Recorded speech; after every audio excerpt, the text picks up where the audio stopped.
Cristo comienza su mensaje a la iglesia en Pérgamo con estas palabras: escribe al ángel de la iglesia en Pérgamo.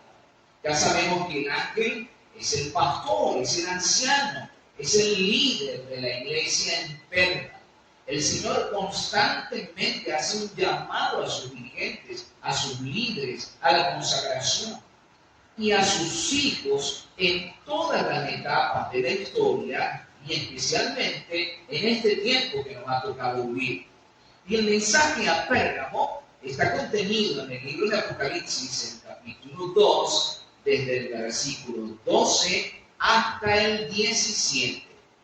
Y Cristo dice esas palabras: escribe al ángel de la iglesia en Pérgamo, el que tiene la espada aguda de 2 filos, dice esto: yo conozco tus obras y dónde habitas, donde está el trono de Satanás. Pero retienes mi nombre y no has negado mi fe, ni aun en los días de Antipas, mi testigo fiel, el cual fue muerto entre vosotros, donde habita Satanás. Pero tengo unas pocas cosas contra ti, que tienes ahí a los que retienen la doctrina de Balaam, que enseñaba a Balac a poner tropiezo delante de los hijos de Israel, a comer cosas sacrificadas a los ídolos y a fornicar. Y también tienes ahí a los que retienen la doctrina de los nicolaitas, las que yo también aborrezco. Por tanto, arrepiéntete, porque si no vendré pronto a ti y pelearé contra ellos con la espada de mi boca. El que tiene oídos para oír, oiga lo que el Espíritu dice a las iglesias.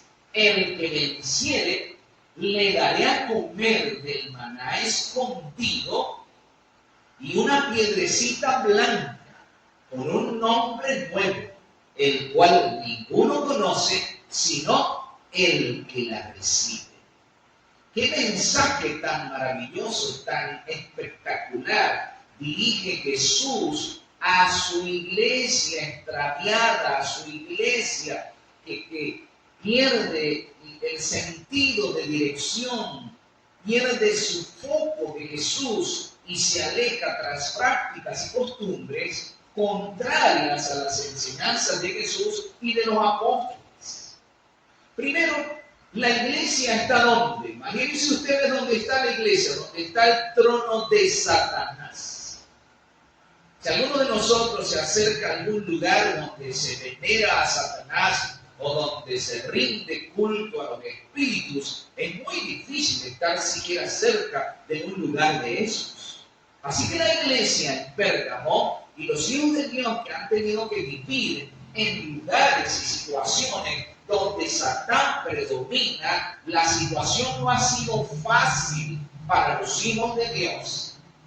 El Señor le dice: mira, yo te conozco, yo sé dónde vives y dónde vivía, donde se adora a Satanás, donde está el trono de Satanás. Pérgamo era una de las, podríamos decir, la segunda capital de Roma en el Asia, la primera capital de Roma. De hecho, Pérgamo fue la ciudad que estableció el culto al emperador. Y eso es una prueba dura para los creyentes en Cristo.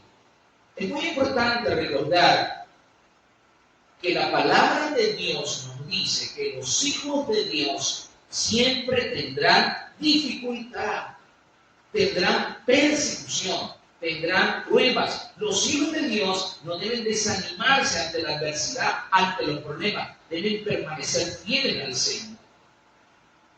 De hecho, el Señor le dice a la iglesia, a los fieles: pero retienes mi nombre y no has negado mi fe. a pesar de la adversidad, a pesar de la persecución, te mantienes fiel a mi fe, honras mi nombre, ni aun en los días de Antipas, mi testigo fiel, el cual fue muerto entre vosotros. Antipas fue símbolo de todos los hijos de Dios que fueron sacrificados, que fueron llevados a la hoguera, que fueron asesinados simplemente por no rendir culto al César, porque ellos consideraban que el culto y la adoración únicamente pertenecían a Dios y solamente a Él adoraban. Esto tuvieron que pagarlo ellos con sus vidas. Así que Antipas es símbolo de todos los fieles de Dios que se mantuvieron fieles a Dios aún hasta la muerte. Pero el Señor dice algo muy importante. Pero tengo unas pocas cosas contra ti. Cuando usted analiza, mira, como que no son tan pocas, son grandes y fuertes. Lo que el Señor le está reclamando a Pérgamo, al periodo de la iglesia en Pérgamo, a los que tienen las características de la iglesia cristiana de Pérgamo. Lo primero que el Señor le reclama, tienes ahí a los que retienen la doctrina de Balaam. Ustedes saben que los israelitas venían de Egipto atravesando el desierto y Balac, rey de Moab, se asustó mucho porque si estos israelitas, el Dios de los hebreos, pudo destruir a los egipcios, ¿qué esperanza había para ellos? Así que él decidió contratar los servicios de un profeta. Imagínense ustedes, un profeta de Dios, pero que se presta para servir a quién? A Satán. Porque Balac lo contrata para maldecir al pueblo de Israel. Pero alabado sea el Señor, porque Números 23 nos dice que no hay hechizo sobre Israel. No hay maldición para Israel. Hay muchos creyentes que a veces se preocupan que una brujería, que una hechicería, etc. No hay hechizo sobre los hijos de Dios. No hay maldición para los hijos de Dios mientras los hijos de Dios se mantienen fieles al Señor. Pero Balac fue muy astuto. Cuando vio que no pudo maldecir a Israel, ¿qué hizo? Le dijo a Balac, mira, vamos a hacer esta estrategia, vamos a mandarle mujeres. Así que mandaron muchachas, mandaron mujeres al campamento a invitar a los hebreos a una fiesta. ¿A dónde los invitaron? A una fiesta, a adorar a los ídolos. Y aquello fue terrible. Porque fueron invitados y muchos fueron seducidos y cayeron en adoración a ídolos. Y casi siempre el culto a los ídolos o a las deidades paganas estaba asociada a la fornicación. Por otro lado, también, cuando nuestro corazón no está totalmente entregado al Señor, nosotros estamos en fornicación espiritual porque estamos sirviendo al mundo o a otro Dios y no a Cristo. Y caemos en fornicación espiritual. Y ustedes saben, el libro de Números nos relata el desastre terrible que sufrió Israel por desviarse de la ley de Dios, por desviarse de la senda del deber, de los principios dados por el Señor. Y también tiene la doctrina de los nicolaitas.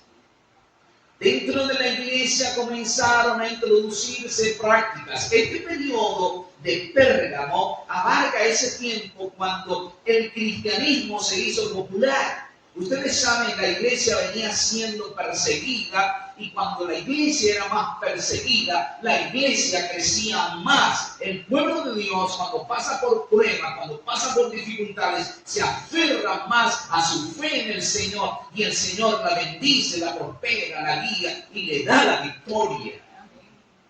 ¡Qué maravilloso! Pero entonces, como Satán no pudo persiguiendo la iglesia, cambió la estrategia. Le dio la guirnalda de la paz. Hagamos la paz. Constantino se bautiza, se hace cristiano. Ahora la iglesia se une con el Estado. La iglesia tiene poder, tiene popularidad. Se torna popular y entonces se torna atractiva para muchos. La iglesia que antes era perseguida. Pero ¿qué pasó? estos líderes no abandonaron del todo el paganismo ni su adoración de ídolos y comenzaron a introducir estas prácticas como un falso día de descanso, la adoración al sol, la veneración del domingo, sacaron sus ídolos, pero ahora hicieron imágenes de María, de Pablo, de Pedro, de los apóstoles, cosa que está totalmente prohibida en la Biblia. Y comenzó a introducirse la intercesión de parte de los supuestos santos difuntos, como que Dios necesitaba la ayuda de muertos para que le estuvieran recordando, cuando Dios es un Dios de amor, un Dios que está tiernamente interesado en cada hijo de la humanidad. De hecho, Jesucristo, cuando nos enseñó a orar, nos dijo que cuando nos dirigiéramos a Dios, nos dirigiéramos diciéndole, Padre nuestro. Dios es nuestro Padre y está pendiente de cada una de nuestras necesidades y está pendiente de auxiliarnos, de ayudarnos, de atendernos y especialmente de darnos la victoria. La clave aquí es mantenerse fiel al Señor. El Señor está reclamando. De hecho, el Señor dice en el siguiente versículo, por tanto, si no te arrepientes, vendré pronto a ti y pelearé contra ellos con la espada de mi boca. La espada es la palabra de Dios. El libro de Hebreos, el capítulo 4, verso 12, nos dice que la palabra de Dios es una espada aguda de doble filo que corta las coyunturas, los tuétanos y discierne hasta los pensamientos y las intenciones del corazón. Así de poderosa es la palabra de Dios. Ahora, por otro lado, ustedes ven, el Señor no le dice a la iglesia de Pérgamo que va a pelear contra la iglesia. ¿Va a pelear contra quién? Contra ellos, contra los infieles, contra aquellos que tienen nombre de cristianos, pero que no viven como cristianos, contra aquellos que profesan seguir a Jesús, pero están practicando otra cosa muy distinta. Los hijos fieles de Dios tuvieron que huir, apartarse, porque no podían comprometer sus principios ni su lealtad a Jesucristo con esta cantidad de prácticas y tradiciones que se estaban introduciendo dentro de la iglesia y que se introdujeron y afectaron a la iglesia aún hasta nuestros días. El Señor entonces llama al arrepentimiento. Constantemente Jesucristo hace un llamado al arrepentimiento. El Señor nos da la oportunidad para reconciliarnos con Él, para buscarlo. En tanto la gracia está abierta, en tanto la puerta de la intercesión está abierta, y Cristo sigue intercediendo por todo aquel que se arrepiente de corazón. Como dice Jeremías 29:13, me buscaréis y me hallaréis, porque me buscaréis de todo corazón. Alabado sea nuestro Señor Jesucristo por su gran amor, por su gran ternura. Y luego el Señor dice, el que tiene oído, oiga lo que el Espíritu dice a las iglesias. El Espíritu Santo está trabajando en cada corazón.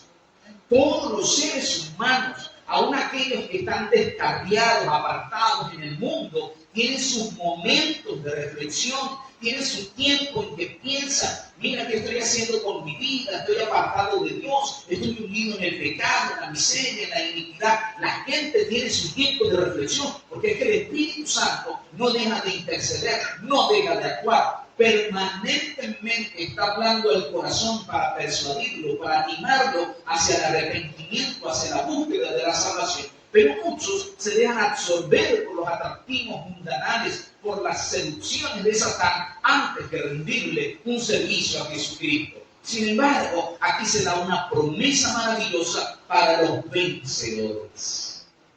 El que tiene oído, oiga lo que el Espíritu dice a las iglesias.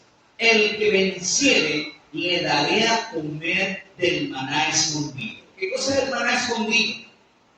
Aquí se está haciendo una comparación con el alimento que le fue dado a Israel durante toda su travesía por el desierto.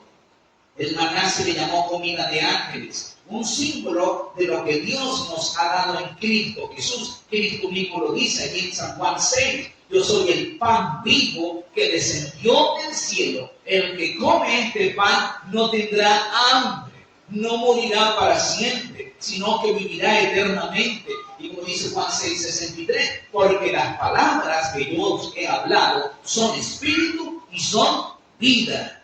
Hay vida en Cristo Jesús. Cada enseñanza de Jesús, cada dicho de Cristo que es apreciado, que es aplicado, que es internalizado en vida, se aplica a la vida y da vida, porque la palabra de Cristo es vida. La palabra de Cristo trajo los mundos a la existencia. La palabra de Cristo tiene poder. Alabado sea Jesús. Mis queridos hermanos, y también dice, le daré una piedrecita blanca, la cual tiene un nombre nuevo, el cual ninguno conoce sino el que la recibe. Algunos sacan la aplicación de que en los tiempos bíblicos, en los tribunales romanos, el jurado recibía dos piedras, una piedra blanca y una piedra negra. Y entonces se pasaba una vasija donde luego de escuchar todas las intervenciones, el jurado introducía allí la piedrecita blanca o la piedrecita negra. La piedrecita blanca que representaba vida, liberación, absolución, perdón, pero la piedrecita negra representaba muerte, castigo, condenación. El Señor nos va a dar una piedra blanca que representa la vida eterna, que representa el perdón de los pecados, que representa la victoria. Había una muchacha muy simpática, pero ella no era creyente en Cristo y ella siempre estaba muy preocupada por acicalarse, por maquillarse y siempre mirándose en el espejo, porque quería siempre ser atractiva, pero ella veía como que más bien la repelían, como que le sacaban el cuerpo los caballeros. Bueno, eso le preocupaba y más se preocupaba, pero menos conseguía. Pero un día esta muchacha conoció a Cristo, conoció la salvación, conoció el Evangelio y ya dejó de preocuparse por su rostro, por su figura, por el maquillaje y se concentró en Cristo y en la palabra. Sufrió una transformación. Ahora no estaba preocupada tanto por la belleza física, sino por la belleza espiritual, para adornar su vida, su carácter con las virtudes de Jesús, con el fruto del Espíritu Santo. Y se dio cuenta que ahora era una persona un poco más atractiva, porque más se le acercaba, más fácil de ganar amigos. Aquello era distinto. Así que Cristo hizo la diferencia. Cristo produce la transformación. Y nosotros debemos aferrarnos a esa fe y a esa seguridad. Un nombre nuevo. ¿Y quién conoce ese nombre? Nadie. Solo lo conoce ¿quién? El que lo recibe. El que lo recibe. Porque cada quien sabe cuál es la lucha que tiene. Cada quien sabe cuál es su debilidad, cada quien sabe cuál es su problema y finalmente sabe dónde Cristo le da la victoria final. Ramaswamy era un niño gitano. Vivía en un pueblito llamado El Paso, en las montañas, en el sur de la India. Al igual que su familia, al igual que todos los gitanos, era idólatra. Estaba muy enfermo, tosiendo noche y día. Sus padres oraban a los dioses hindúes, pero no había respuesta, no había sanidad. Y Ramaswamy estaba bastante preocupado y triste. Y estaba tirado en una estera aquí en el rincón de su casa, cuando llegaron unos amigos a hablar con su padre y preguntaron por Ramaswamy, y alcanzó a escuchar la conversación. Y el padre le dijo que Ramaswamy estaba muy enfermo, que tosía noche y día. Y uno de ellos dijo, mira, un hombre sabio, viejo, dijo que un gitano que le da eso se muere. El pobre Ramaswamy, cuando escuchó aquellas palabras, volteó hacia la pared, trató de contener sus lágrimas, porque reconoció que también iba a morir como habían muerto muchos de sus amigos a causa de ese problema. Al siguiente día llegó un caballero a la casa de Ramaswami preguntando por él. Y la madre le dijo que estaba enfermo, que estaba allí en el rincón, en una espera. Y este caballero fue hasta donde estaba Ramaswami. Y le dijo, mira Ramaswami, acabo de llegar de Guntur. En Guntur hay un hospital misionero. Hay un doctor misionero que cura muchos enfermos. ¿Y tú crees que él me puede curar a mí? Mira, no estoy seguro, pero pienso que deberías intentarlo porque mucha gente ha sido sanada por ese médico misionero. Así que Ramaswami habló con su familia, sus padres le dieron un dinerito y él decidió dirigirse hacia Guntur, hacia el hospital misionero. Y se fue caminando hasta que llegó a un lugar donde ya estaba muy cansado, no tenía fuerzas, sentía que no podía dar un paso. Y en ese momento escuchó el traqueteo de una carreta de bueyes. Cuando la vio más de cerca, le dijo al señor que la conducía que si lo podía llevar a la estación del ferrocarril. Bueno, imagínense ustedes viajar en una carreta de bueyes, en caminos de piedra. Eso es demasiado incómodo, pero era mucho mejor que andar a pie. Y llegó hasta la estación del ferrocarril, pagó su boleto y llegó a la ciudad. Y cuando llegó al hospital misionero, el doctor Samuel le dio la bienvenida al hospital, muy amablemente, muy cariñosamente. Y el doctor le dice a Ramaswami, vamos a pedirle a Jesús para que me dé sabiduría y podamos dar sanidad a tu cuerpo. Ramaswami quedó sorprendido porque nunca había escuchado hablar de Jesús. Era la primera vez que oía hablar de Jesús. Pero se sintió muy halagado por el trato, el cariño, la atención. Se le dio comida, se le dio cama, se le dio atención. Esa noche, cuando el doctor Samuel llegó a su casa, le dijo a su familia, tenemos a un muchacho gitano muy enfermo, tiene tuberculosis. Tenemos que orar a Jesús para que nos ayude para curarlo. Los gitanos del Paso no han permitido la entrada de misioneros a su aldea. Si nosotros logramos esta curación, esto puede servir para que se abra la puerta de esa aldea al Evangelio de Jesucristo. Y comenzaron a tratarlo. La esposa del doctor Samuel se dedicó a ayudarlo. Y en uno de esos días le dijo, mira, ¿te gustaría aprender a leer y a escribir? Y él dijo, sí, ¿te crees que yo puedo aprender a leer y escribir? Claro que sí. Y cuando aprendió a leer y escribir, después de escuchar mucho las historias de Jesús, él ahora pudo leerlas por sí mismo en la Biblia. Y fue recuperándose hasta que quedó totalmente sano. El doctor le dice, mira, estás bastante recuperado, estás ya sano. Y Ramaswami le dijo, sí, me siento muy bien. Quiero volver a mi casa, pero antes de volver a mi casa, quiero ser bautizado. Alabado sea el Señor. El doctor le dijo, yo sabía, yo estaba esperando que dijera eso. Pero mira, ahora que vas a ser bautizado, ¿cómo vas a servir al Señor Jesús? Deberías tener un nombre cristiano. Así que vamos a ponerte un nombre, te vamos a llamar David, porque venciste un gigante, el gigante de la tuberculosis, con el poder de Jesucristo. Así que Ramaswami, ahora David, bautizado, llegó a la aldea, una nueva persona.